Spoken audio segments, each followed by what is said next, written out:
Hello friends, welcome to my YouTube channel. So friends, आज का topic है हमारा HVDT। इसकी फुल फॉर्म होती है high voltage direct current power transmission. ये हमारा एग्जाम में ज़्यादातर पूछा जाता है। तो चलिए फ्रेंड्स, देख लेते हैं ये क्या होता है। हमारा जनरेशन से निकलते ही हमारा स्टेप अप ट्रांसफार्मर यूज़ किया जाता है। यह हमारा लो करंट को हाई करंट में चेंज करता है। हमारे यहाँ से AC प्राप्त होती है, तो लो AC को हाई AC में चेंज कर देता है। यहाँ हमारा रेक्टिफायर लगा होता है, रेक्टिफायर करता है AC को DC में चेंज। अब यहाँ हमारी लंबी ट्रांसमिशन लाइन लगी होती है। यहाँ हम इन्वर्टर DC को AC में चेंज करता है। ये इन्वर्टर लगा होता है, ये DC को AC में चेंज कर देता है। ये हमने इलेक्ट्रॉनिक्स में पढ़ा होगा, ये इंडस्ट्रियल इलेक्ट्रॉनिक्स है। अगर नहीं पढ़ा है तो मेरे चैनल में जाकर देख लें, मैंने सब कुछ बताया हुआ है डिटेल में। तो चलिए आगे देखते हैं। ये हमारा स्टेप डाउन ट्रांसफार्मर लगा है। ये क्या करेगा, हमारा जो AC थी high AC high current AC, उसको लो करंट AC में चेंज कर देगा।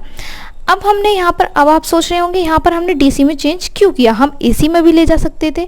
बट ऐसा नहीं है, क्योंकि AC जो होती है उसमें हमारा लॉस हो जाता है। अगर हम ज़्यादा दूर तक लेके जाएंगे AC को तो हमारा उसमें लॉस हो जाएगा करंट में।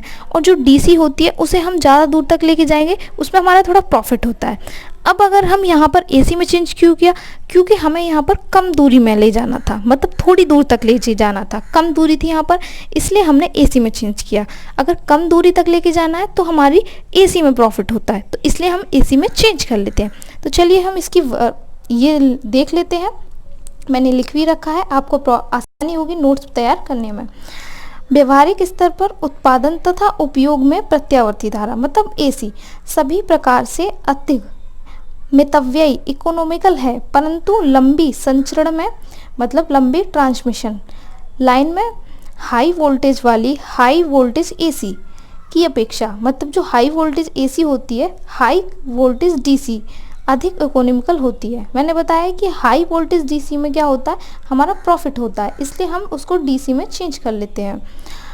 इकोनॉमिकल होती है, इसके लिए लंबी ट्रांसमिशन लाइन के लिए लाइन के सिरों पर कन्वर्टिंग सबस्टेशन को बनाया जाता है जो AC को DC में बदलते हैं, तथा रिसीविंग एंड पर इन्वर्टर सबस्टेशन को बनाया जाता है जो DC को AC में बदलते हैं। अभी हमने बताया यहाँ पर इन्वर्टर था जो DC को AC में चेंज कर रहा था, जो DC को AC में बदलते हैं। यह कार्य स्टैटिक कन्वर्टर के द्वारा होते हैं जिससे हाई पावर थायरिस्टर लगे होते हैं। अब हमारा क्या होता है, इसमें हाई पावर थायरिस्टर लगे होते हैं। तो देखिए मैंने यहाँ पर डायग्राम बना रखा है, इसमें हमारा हाई पावर का थायरिस्टर लगा है। यहाँ 3 फेज सप्लाई दे रखी है, यहाँ मैंने 3 पेयर में थायरिस्टर लगा रखे हैं। ये हमारी प्लस माइनस मतलब यहाँ हमारी DC सप्लाई दी जा रही है। तो चलिए अब फ्रेंड्स हम देखते हैं नेक्स्ट टॉपिक। नेक्स्ट है हमारा comparison of AC and DC। अब जो मैंने अभी आपको पीछे बताया AC में प्रॉफिट हो रहा है DC में हो रहा है, तो वो सब हम इसमें जानेंगे। तो देखिए ये है हमारा कॉस्ट, ये कॉस्ट के बीच में और डिस्टेंस के बीच में हमारा ग्राफ है। तो ये तो है हमारी AC एंड ये है DC। अब ये हमारा D बिंदु है एंड ये कॉस्ट, ये पावर है, ये डिस्टेंस है। तो चलिए देखते हैं। अब यहाँ पर जो कॉस्ट है उसकी देखिए, ये DC एक समान रेखा में जा रही है, ना तो उस पर लॉस हो रहा है ना प्रॉफिट हो रहा है, एकदम सीधी समान रेखा में। अब यहाँ जो DC है, AC है सॉरी, AC क्या हो रहा है, यहाँ से बढ़ रही है।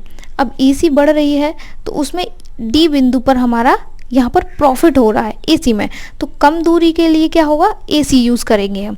और जो अधिक दूरी है, देखिए यहाँ पर ग्राफ सेम है, और अधिक दूरी के लिए हमारी ये बढ़ जाएगी, ये देखिए आगे तक बढ़ जाएगी, और ये हमारी समान रेखा में चलेगी।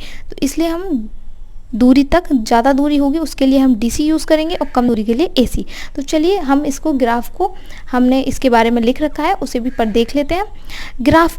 ग्राफ A से स्पष्ट है कि D1 दूरी तक DC की अपेक्षा AC अधिक इकोनॉमिकल है।